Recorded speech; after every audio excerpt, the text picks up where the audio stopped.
Hi, I'm Chris from Adventure Breaks, and today we're going to be looking at this Nordisc Telemark tent. This is the lightweight version, so that's the LW, and this is the 2.2 model. It took me a while to figure out what the 2.2 was. You can get a 2 version and the 2.2. This version is the one with 2 doors, so it's slightly heavier. It's something like 50 grams heavier, but it has 2 zips, one on each side. It says on basically 1 kilo, a smidge over 1 kilo. I think that's maybe the weight you can get it down to. If there's a few extras inside, we'll see. But right now, as it comes out of the box, we're 1.15 kilos. This tent, just out of interest, you can't get these anymore, I don't believe. This is an F10, which is the Vango Premium range helium carbon tent, so you can still get the helium but not the carbon versions. These are both sort of in theory 2-person tents, so the 200 and the 2.2, but this is my outgoing tent. Basically this Nordisk tent is to replace it, so I'll just do a little bit of comparison as we go along. But you can see there's like literally a couple of grams in it, so basically the same weight. So I've just slid the tent out, and the first thing I noticed, I've not seen this before, it's almost like it's in its own pocket, and it's got a couple of cinch straps here to get it down to a small size. So probably already you perhaps don't need that, that'll go straight in your bag, but we'll keep unpacking this and see what's in there. Inside this pocket, the tent and all the fabric pulled out, and inside here we've got the pegs, inside a little pocket in there, some instructions we can get rid of. They're nice lightweight titanium, I assume, pegs, and here we've got the poles inside as well. But there's this little, it's almost like a pencil case, lightweight pencil case, that's full of spares. There's 3 pegs in there and some guy ropes and a little bit of fabric as well.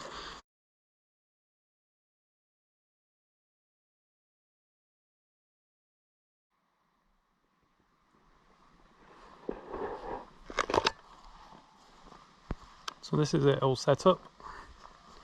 Look, I really like this boxy design. So there's short poles in each corner, and that does add a lot of, it makes it feel a lot roomier inside.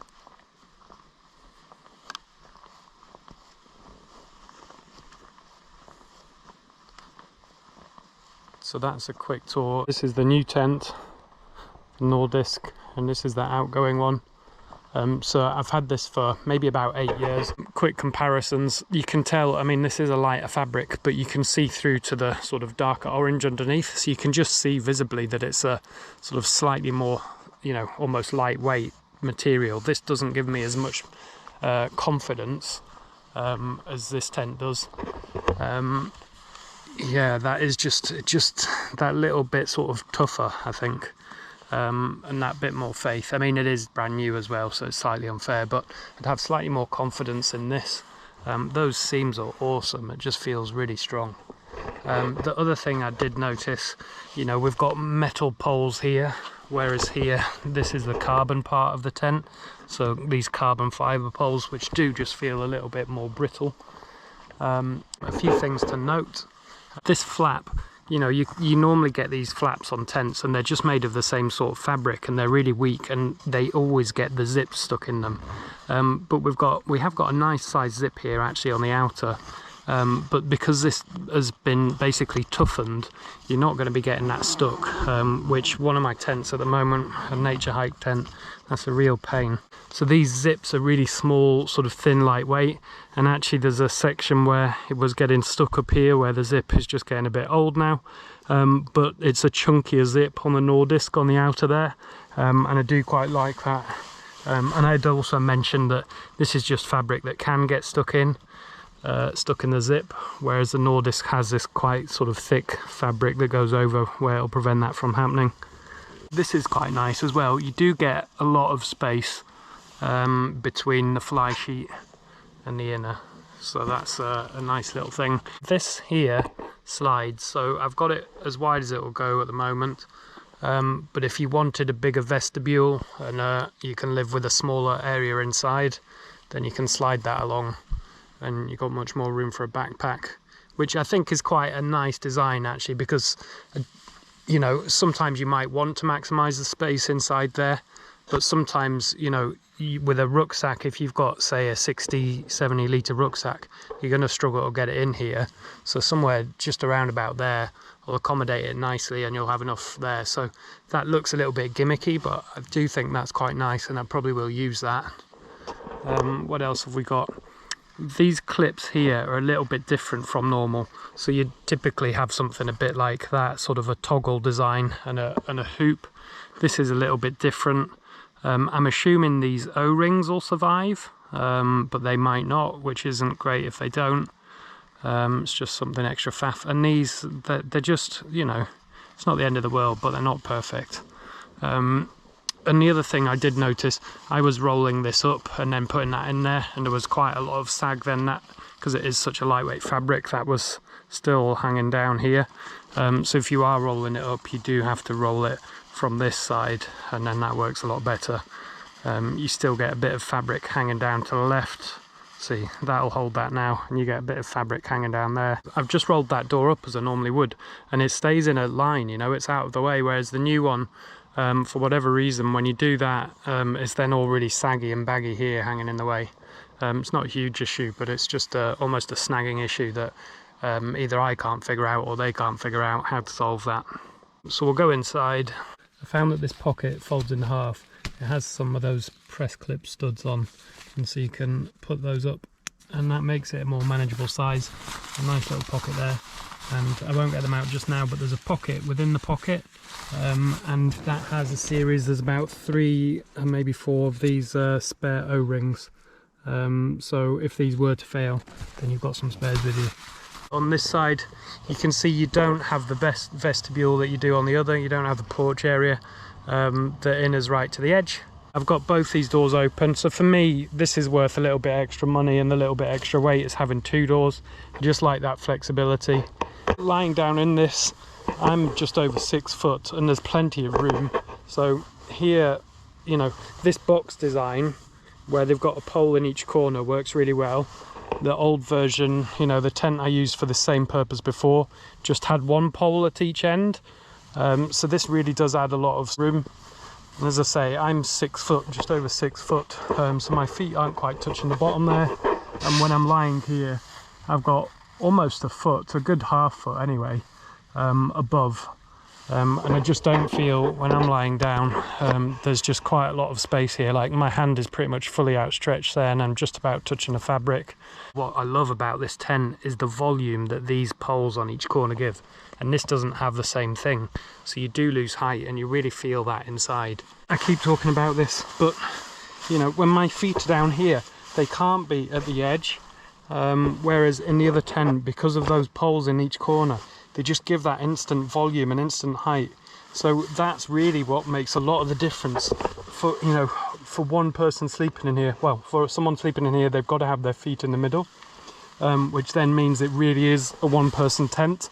Whereas the other one, you can really get to the edge, and not only do my feet have the clearance, but my head has the clearance. Whereas down here, you know, the fabric's right in my face. It's like 5-10 centimeters away. So you'd really struggle, not just the size, but because of that design. So that's what I really like about the Nordisk tent. In terms of getting 2 people in, like, I can lay at this edge, and you could get another person in next to me there. There is enough room, but you wouldn't want to unless you're a couple, and I don't think I'd really ever use it for that. And the reason is, you don't have any gear space. So although I'd have a little bit of room here, and could get away with sort of boots or rucksack or whatever, the person that was on this side, so if you've got a friend next to you, then they really don't have any space. So you would be pushed to get 2 people in, but for 1 person, I'd say it's pretty much spacious. I can lie out almost with my arms spread on each side and my feet spread out, and there's loads of room. I can sit up in the middle here, which I think is an improvement on my last tent. I will be sat on quite a thick mat. I normally take a 4-season mat with me. It's not that heavy a thermarest, so I wouldn't have loads of headroom here, but for just sort of getting changed or whatever, for a tent of this sort of design and weight, it's a reasonable amount of headroom. I said before you couldn't really get 2 people in here, but I'm changing my mind. I've mentioned several times now, but this box design works really well. It adds a lot of height and sort of volume to the tent, and just a roomy feel. But the other thing is it's really wide, so here we can see it's going out into, you know, the widest part of the tent. But this is about, I don't know, 130, 140 centimeters across. And so, you know, 70 centimeters each, something like that. You know, it is reasonably wide. You would get 2 sleeping mats in there. So I do think you could sleep 2 if you're trying to do a lightweight trip. Definitely get the 2.2, so the 2-door version, I'd say, so then you can each get out on your own side. It is a bit of a compromise that you've just got one small porch between you, but as I say, if you were a couple probably, or if you were mates where, you know, you get on well enough but basically you'd be dependent on someone having your gear out there, then this is going to work as a lightweight tent, and then you're basically a kilo for you know, 500 grams each for your tent, which is incredible. I decided that putting 2 mats in, 2 self-inflating mats next to each other, was the only way to settle the 1-person versus 2-person debate I was having. And you can see that it will get 2 thermarests in. You can sleep in it, but you are right next to each other. So it probably works best for a couple. The other compromise you will have, even though you can fit in the tent itself, is that there's not a lot of luggage storage space. So that's a pretty much empty 70-litre rucksack, which takes up most of that space. So you could just about squeeze another one in there, but you're going to be pretty much playing musical chairs with equipment. This is a 4-season thermarest mat that I use, but I use it all season, all year round. It's wider as well as being longer than a standard mat. Once I put that in, then you're starting to get a little bit of overlap here. So if you were the person here, you'd be a little less happy. This is something else I noticed. I found this a bit odd. So although I've got the door pinned open, there's 2 zips, which is fairly standard. One at that end and one at that end, which zip together. But then there's another 2 little zips up here. And I can't quite get my head around that. And they don't have string on either. I don't know if they're meant as some sort of spare. So if these were to break, for example. So these are my standard zips. I can't really imagine wanting to have a little section open here and a little section here. That might work for the outer, and then I could have this closed as my inner midgie net. And that's the same on both sides. So these 2 little zips that don't have any string on, I'll put that back up later. As you can see, same here. So if anyone knows what they're for, leave a comment or drop me a message. Each one of these poles from the 4 corners comes out, and you can tie the vestibule open with it. So here, this can be hung up and give you a little cooking area, so we'll give that a shot just now. You can hear there's a bit of velcro in there, and I think that's to secure the pole in. What we'll do is loosen this off a little bit. Then on the top you can see this is the hole here. If you buy one of these and you're trying to do it at home, it's a little bit fiddly, but you can just about make out the gold tip of the pole inside there. So if we just bring that forward, there we go, and it pops out. So the way these are in from the factory is the silver tip down and the gold bit at the top. So we'll just go around and collect all those out. Here I've just got 3, although there's 4 of them, so I could have this vestibule a little bit higher. I've just got 3 in at the moment, and I'll show you why in a second. But this is a nice little cooking area. You know, sometimes these things are a little bit gimmicky, but I do think if it was raining, this is a nice option. There's only 3 in there rather than 4, and the reason is because I've left one in this corner. And the reason I've left one here is just at the moment this is a bit of a gully here, so the rain is going to sort of roll down here, and when I took that out it was just bunching up, whereas now it would roll away, so it'd be able to drain away. And I'll just show you if I pop this out. See, that loses its shape a bit, and so then it's just going to be kind of pooling around here. So rather than the extra height of that, I've stuck it there. One thing I'm not sure I like is this pocket. That's what doubles as the compression sack. I think that means you have to take the tent basically inside out each time, and if that's the case, I don't think it'd work well for me, but it's not really an issue because just the normal bag that comes with the tent, I'd just pop everything straight into that. I think that saves a little bit of faff. As with a lot of tents that pitch with the outer first, this has the option to remove the inner, to just leave a shelter. So I'm just going to spend a few minutes doing that, and then I'll show you it. So here's the inner, and it's just the outer that's pitched now. It gives you that little bit extra room all round. And what that means, even with the larger thermarest in, as I say, it's longer and wider, you've still got enough space. So one person could have a bag and some gear there, and the other one could have bag and gear down the bottom.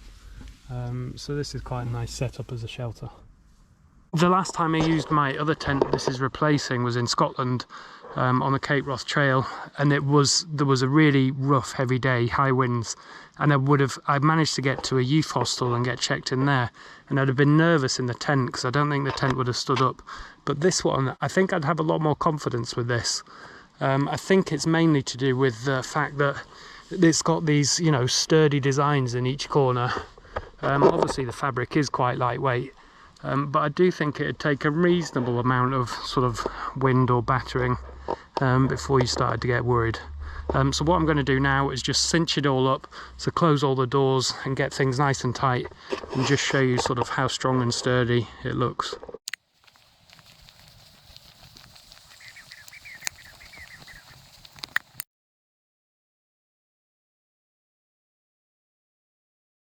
So in summary, I think this is a great little tent. I'm really pleased with it. This is, I would say, a true two-person tent, as in you can squeeze two people in this.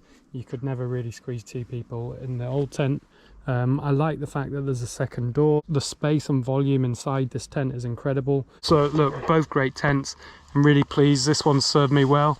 I've used this to hike the John Muir Trail in the US, which was 3 or 4 weeks. I've done the Cape Wrath Trail in Scotland.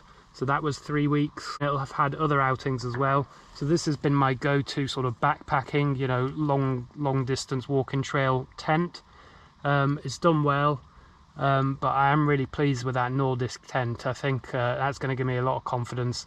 I'm going to take it on the West Highland Way this year. I'm planning to do the East Highland Way, so it'll come with me on that. And I'm away this weekend as well, actually, and although I don't need it, I'd normally take something different. I'm going to get it out just to have a play with it. I'm really pleased with the new tent. It is a more modern, sort of sturdier version of this tent, and it's a great sort of replacement and upgrade. Really pleased I've got the 2-door version, the 2.2. It's a lot of money. It's about £600 in the UK. I got it for just over £500, so it is on offer if you look around. If you'd like to join any of our adventures, we do the West Highland Way, the East Highland Way is coming as well. Then click on the link below and have a look. They're all solo friendly adventures, so you can book on by yourself, and basically there's a really nice social dynamic on the events. Hope you've enjoyed it, hope you found it useful, and do let me know if you can find out what any of those little knickknacks are for on the new tent that I couldn't quite figure out.